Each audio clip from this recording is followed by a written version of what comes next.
Indonesia adalah negeri dengan kekayaan alam yang melimpah. Namun di balik gemerlapnya, masih ada bayangan kemiskinan yang menyelimuti banyak warganya. Berdasarkan data terbaru pada Maret 2024, jumlah penduduk miskin di Indonesia mencapai 25,22 juta jiwa, atau sekitar 9,03% dari total populasi. Meski angka ini menunjukkan penurunan di kota-kota seperti Bogor, masih terdapat kantong-kantong kemiskinan yang menyimpan cerita penuh perjuangan. Salah satunya adalah Kampung Mongol. Jadi untuk jumlah kemiskinan di Kota Bogor itu ada 6,67% dari jumlah penduduk atau 75.000 ya. Jadi ini kemiskinan absolut, di mana kemiskinan absolut itu pendapatannya ada 661.000 per orang. Di tengah ganggang sempit dan rumah-rumah sederhana di Kampung Mongol, hidup seorang pria bernama Pak Parmin. Usianya tak lagi muda, dan ia hidup dengan keterbatasan fisik. Namun, hidup dengan keterbatasan fisik tak membuatnya menyerah. Dengan kaki yang tak berfungsi dengan normal, ia tetap berjuang mencari nafkah menggunakan kursi roda, menjajakan kemoceng yang ia buat bersama istrinya. Nama bapak tuh Parmin, punya urip titik Parmin. Kalau orang Jawa kan nama kecil sama nama udah nikah itu. Lahir bapak 1950. Pekerjaan bapaknya itu bikin kemoceng, tapi ya dari pihak pekerjaannya. Jualannya door to door di sini, keliling kota Bogor. Pakai kursi roda. Bisa ngambil mana ada tanjakan itu repot, harus ada yang ngedorong. Tapi yang ngedorong harus digaji, ada 50, ada 70 sehari. Pantas nggak bawa uang sama sekali ada. Pernah, apalagi kalau musim hujan ini, ya sedikit 50 sih 25 dapat. Satu ini 30, sekarang kalau dulu 25. Tepuk ini belum apa-apa, belum beres. Untuk bahagia wae, pasti ada kemajuan gitu. Nggak selamanya kosong gitu.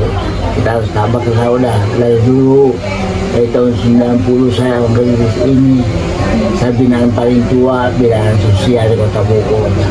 Karena kaget, nggak laku, kurang laku, udah biasa, namanya tantangan orang jual aja.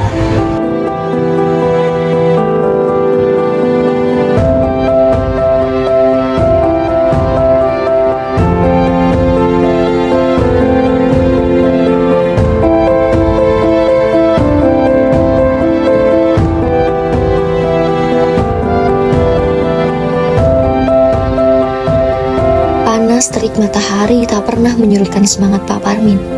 Ia terus mengayuh kursi rodanya dari satu gang ke gang lainnya. Setiap putaran roda adalah perjuangan. Setiap keringat yang menetes adalah bukti kerja kerasnya demi menyambung hidup.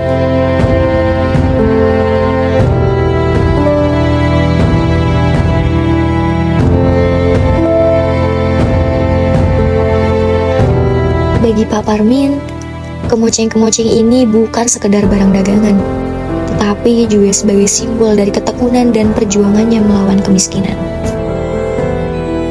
Dengan keterbatasan fisik yang ia miliki, apa yang terlihat sederhana bagi orang lain menjadi sebuah tantangan besar baginya. Namun, Pak Parmin tak pernah mengeluh. Ia tahu bahwa hidup tidak akan memberinya jalan mudah.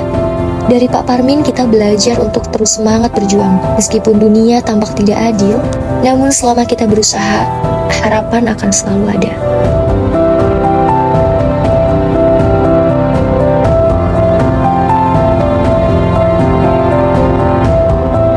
Perjuangan Pak Parmin hanyalah satu dari sekian banyak cerita di Kampung Mongol. Hidup di bawah garis kemiskinan membuat mereka harus berjuang ekstra untuk hal-hal yang mungkin kita anggap biasa. Emang kebutuhan ekonomi memang banyak ya, makanya anak-anak itu kalau pulang sekolah tuh kadang-kadang pada ngamen ya, walaupun orang tuanya udah melarang karena mereka sudah kebiasaan ya, keenakan gitu.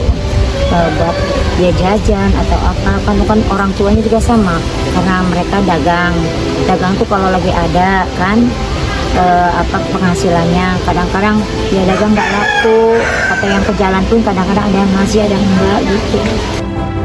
Jadi banyak lah tantangannya. Mereka itu sebenarnya mah pengen gitu nggak pada ke jalan, pengen nggak pada itu, tapi kan karena kebutuhan.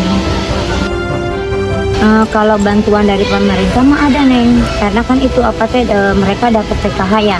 Nah, yang dapat PKH itu sama BPNT berarti ada yang dapat beras sama uang karena ada anak sekolahnya. Tapi kalau yang dapat beras aja itu nominal nggak ada anak sekolah, atau memang udah lanjut usia gitu. Kadang-kadang lansia pun yang udah masuk 73 atau 74, nah mereka pun dapat dari pemerintah. Kadang sebulan atau 2 bulan sekali lah dapat lah. Andaikan sebulannya 400, berarti yang 2 bulan 800 atau 600 gitu. Kalau harapan ibu mah memang banyak ya, tinggi, pengennya mah orang-orang sini tuh pendidikannya tercukupi, dan anak-anak yang orang-orang remajanya pada nganggur-nganggur dapat kerjaan gitu ya, mau yang perempuan atau yang mau yang laki-laki gitu. Pengen ibu mah begitu, dan lebih-lebih lagi pendidikan anak-anaknya yang benar-benar harus dibikin ya.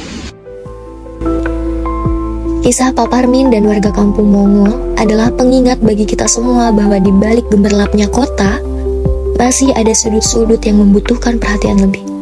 Kemiskinan bukan hanya soal angka, tapi soal manusia, soal perjuangan, dan soal harapan.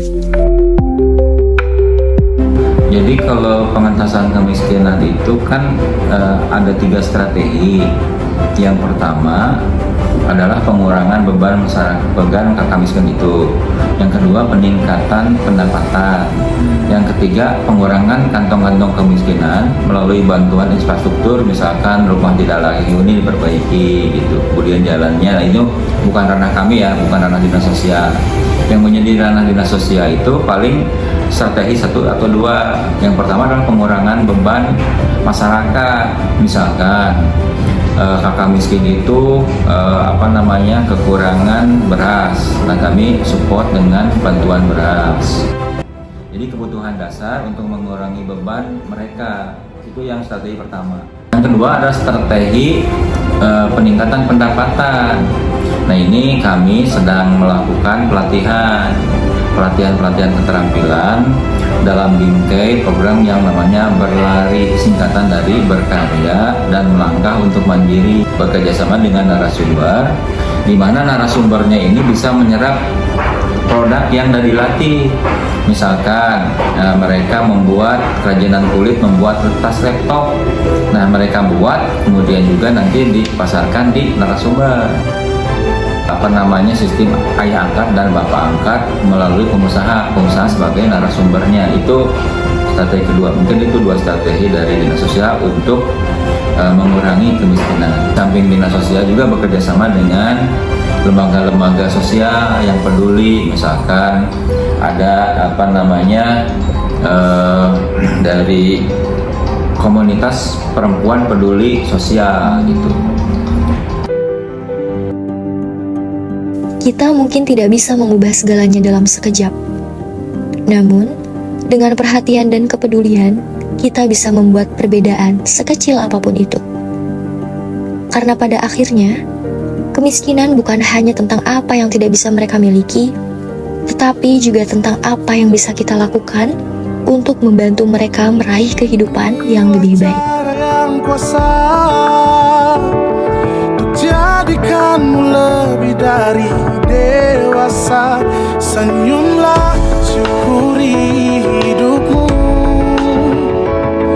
tunjukkan pada dunia bahwa kau mampu. Masih banyak yang lebih susah hidupnya, senyumlah, syukuri hidupmu.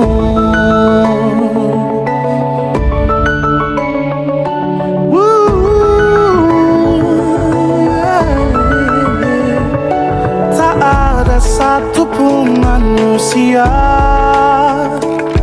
yang tak